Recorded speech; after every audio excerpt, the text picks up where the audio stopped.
नमस्कार विद्यार्थी, मैं कविता, आपकी हिंदी अध्यापिका। आज आपको कक्षा छठी की विवा हिंदी व्याकरण के प्रथम अध्याय भाषा, बोली, लिपि और व्याकरण से परिचित करवाने जा रही हूँ। मनुष्य अपने विचारों और भावों को अनेक रूपों में व्यक्त करता है। एक छोटा बच्चा हंसकर या रोकर अपनी बात को कहता है। गूंगा व्यक्ति इशारों या संकेतों द्वारा अपनी बात को प्रकट करने की कोशिश करता है। लेकिन इन संकेतों या अस्पष्ट ध्वनियों को हम भाषा नहीं कह सकते। वास्तव में भाषा वह साधन है जिसके द्वारा व्यक्ति अपने मन के भावों को बोलकर या लिखकर प्रकट करता है या दूसरे के विचारों को सुनकर या पढ़कर समझता है। अतः हम भाषा की परिभाषा इस प्रकार दे सकते हैं कि भाषा वह साधन है जिसके द्वारा मनुष्य अपने विचारों का आदान प्रदान बोलकर या लिखकर करता है। भाषा के दो रूप हैं, मौखिक भाषा और लिखित भाषा। आपसी बातचीत, वाद विवाद, टेलीफोन, रेडियो, दूरदर्शन आदि ये सब मौखिक भाषा के अंतर्गत आते हैं, जबकि पुस्तकें, पत्र, समाचार पत्र, पत्रिकाएं ये सब लिखित भाषा के अंतर्गत आते हैं। मौखिक भाषा का रूप परिवर्तनशील होता है, जबकि लिखित भाषा लिखित रूप में होती है। विद्यार्थियों, भाषा का एक अन्य रूप है बोली। जब एक ही भाषा अलग अलग स्थान पर अलग अलग तरह से बोली जाती है तो उसे बोली कहते हैं। अवधी, ब्रज, मगही, बुंदेली, हरियाणवी, कन्नौजी आदि हिंदी से उत्पन्न बोलियां हैं। बोली में साहित्य की रचना नहीं होती। इस प्रकार हम कह सकते हैं कि भाषा के क्षेत्रीय रूप को बोली कहते हैं। विद्यार्थियों, जो भाषा बच्चा सबसे पहले अपने परिवार में, अपने घर में, अपने माता पिता से सीखता है उसे मातृभाषा कहते हैं।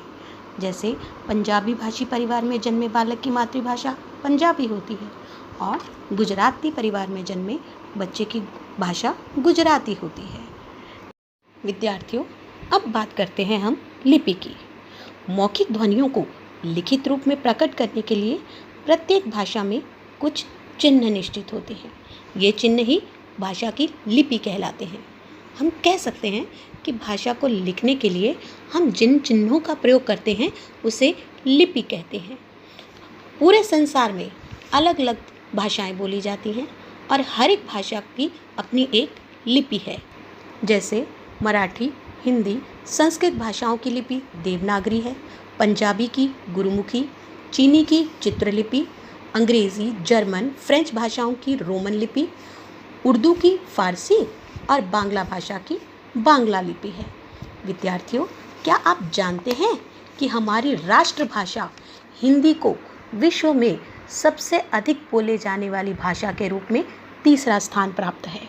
भारत के संविधान के अनुच्छेद 343 के अनुसार हिंदी को भारत की राजभाषा के रूप में भी मान्यता प्राप्त है और प्रत्येक वर्ष 14 सितंबर को हम हिंदी दिवस के रूप में भी मनाते हैं।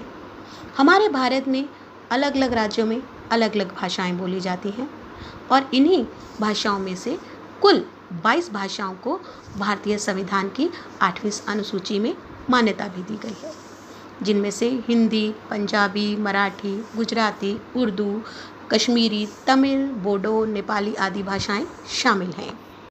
विद्यार्थियों, पाठ के अंत में हम बात करते हैं व्याकरण की। वस्तुतः व्याकरण वह शास्त्र है जो हमें भाषा के नियमों की जानकारी देता है तथा किसी भाषा को शुद्ध रूप में बोलना और लिखना सिखाता है। व्याकरण के 3 अंग हैं, वर्ण विचार, शब्द विचार और वाक्य विचार। वर्ण विचार के अंतर्गत हम वर्णों के बारे में विचार करते हैं, शब्द विचार के अंतर्गत हम शब्दों के बारे में विचार करते हैं और वाक्य विचार के अंतर्गत हम वाक्यों के बारे में विचार करते हैं।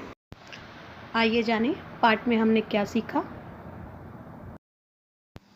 प्यारे बच्चों, अपनी पुस्तिका में इस दिए गए अभ्यास कार्य को करने का प्रयत्न करें।